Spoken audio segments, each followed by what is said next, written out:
Now, what in the carnival is going on here? Somebody riddle me this. How in the hell does somebody go missing literally an hour, 2 hours max prior to getting off of the cruise ship and concluding their cruise? Because allegedly this is what's happened in a mysterious breaking news case of a man that was sailing on a carnival ship returning to one of the largest cruise ports in the entire world. Customs and Border Patrol has not seen him, Carnival Cruise Line themselves have not seen him, and they have no surveillance footage of his whereabouts. This is a mysterious case, and I almost never say this, but I do believe that Carnival is somewhat at fault in this type of situation, and there is potentially more to what's going on right now when it comes to this particular case. A 26-year-old man by the name of Kevin McGrath was completing a 3-day cruise on the Carnival Conquest, traveling from Miami, 1 day at sea, over to Bimini, Bahamas, and back over to Miami. Upon almost completing the cruise, according to his cabin mate, the man he was staying with on the cruise, or woman, I'm not exactly sure,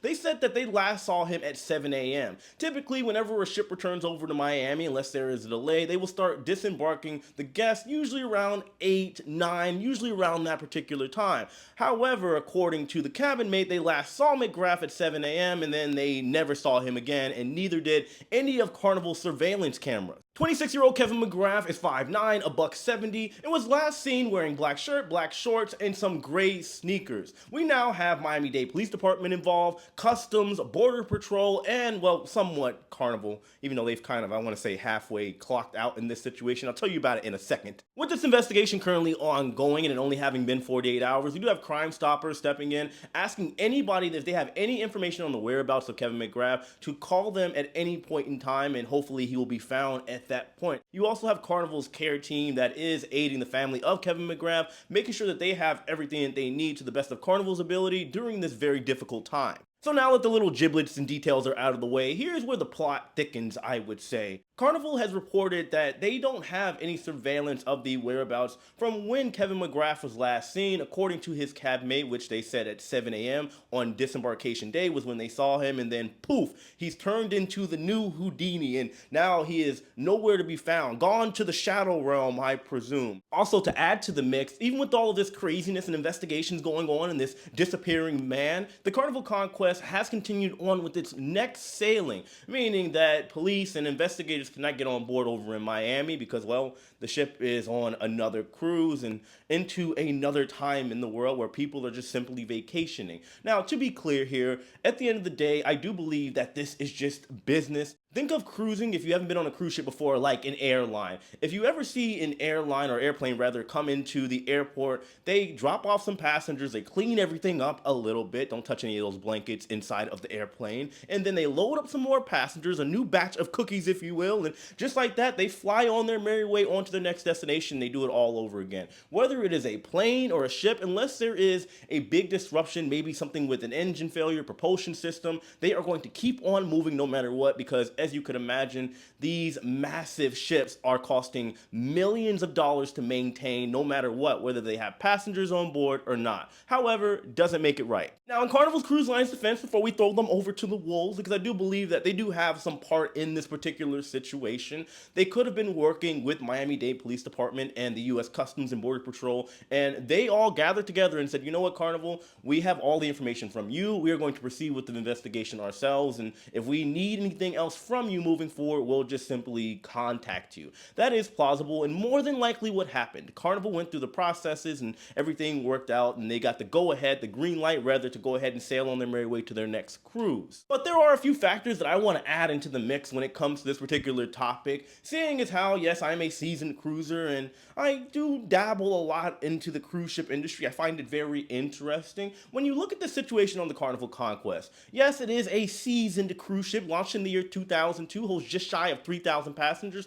Not a lot these days. Essentially considered a small ship, cost $500 million to build, and holds 1,150 crew members. What I'm curious about is the surveillance situation. The Carnival Conquest may be an older ship, but I want to say from, let's say, the early 90s up until modern times, and most of these ships that were built in the 90s alone were refurbished and updated and upgraded.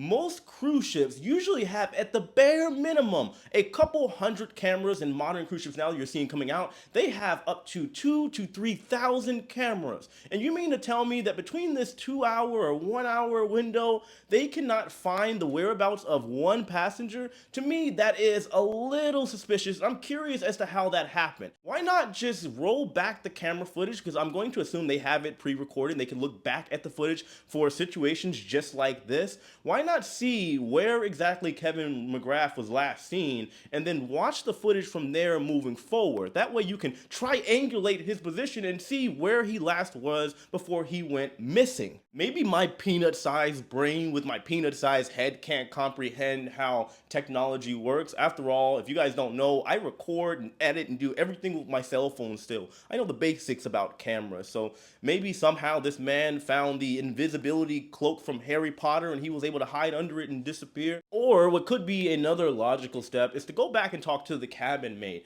I'm not alleging anything. I'm not saying the cabin mate lied.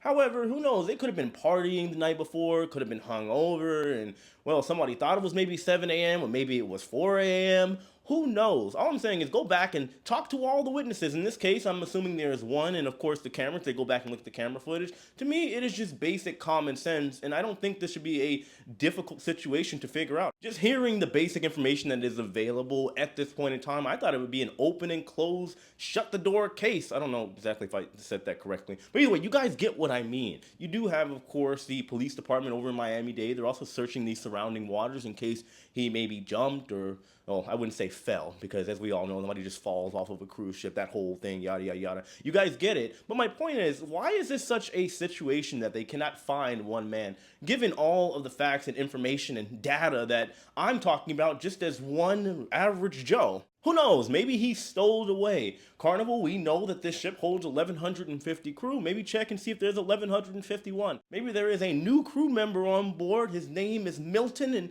well, he works in the art gallery, or let's say the galley. That's where they're doing all the cooking and stuff for all the food. He'd probably be easy to hide over there with everything going on, all the shenanigans and all the food that needs to be prepared all the time on board the ship. But seriously, all jokes aside, what is going on? I do hope that he is okay. I hope the family is getting everything that they need, and I don't mean to make light of this situation. I just believe that on Carnival's end, it is a little curious. I wonder how this happened with such a small window for them to check and see with the camera footage to see where somebody went. Either way, this is what I got. If there's an update, I'll be sure to let all of you know. But what do you think about this curious situation? Let me know your thoughts in the comment section below. And I do apologize for wearing the sunglasses. I'm not trying to look cool, I swear. I went scuba diving today for the first time in months. I'm absolutely exhausted. You can see it in my eyes. They're all bloodshot red from the salt water that got in. It's been a minute. But anyway, guys, hit that like button on your way out. Subscribe if you haven't already. Know that I love each and every one of you. I appreciate all you guys. And, well, I'll see you in the next one.